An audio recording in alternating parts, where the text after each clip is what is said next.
Giovanna? Chi parla? Sono Roberto. Ah, ciao, dove sei? Senti, qui vicino, a pochi chilometri da casa vostra.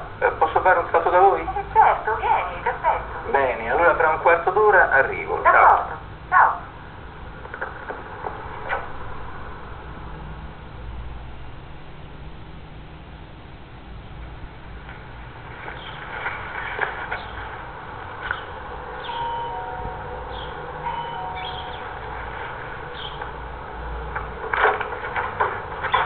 Ciao Roberto. Giovanna! Ciao, puntuale come sempre. Sì, puntualissimo come al solito. Bravo, prendi un caffè? Sì, grazie, volentieri. E vieni, dai. Vieni. Ok.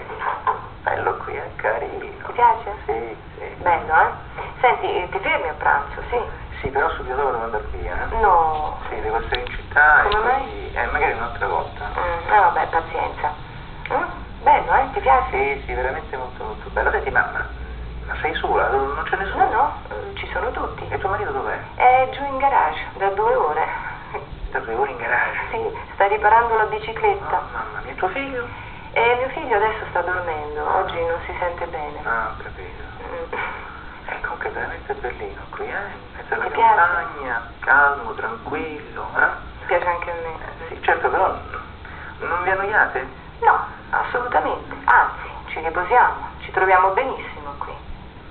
Capito, ma cosa fate? Come passate la giornata? Ma guarda, io personalmente, per esempio, mi alzo tardi, la mattina, me la prendo comoda. E tuo marito? No, lui si sveglia già alle 6. E fa jogging? E fa jogging, Come sempre. come al solito, corre. E sì, niente, la mattina poi... vabbè, la mattina tanto passa così, e poi il pomeriggio cosa fate?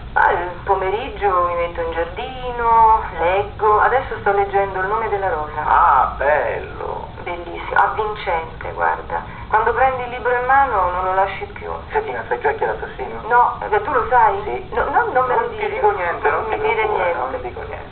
E così passa il pomeriggio. Passa il pomeriggio e poi arriva la sera, E arriva la sera. Bello, la sera qualche volta guardiamo la televisione, andiamo al ristorante, ma soprattutto ci godiamo questa tranquillità assoluta, guarda. Dopo un anno di rumore, di attività, un po' di riposo ci vuole, specialmente adesso poi. Perché adesso...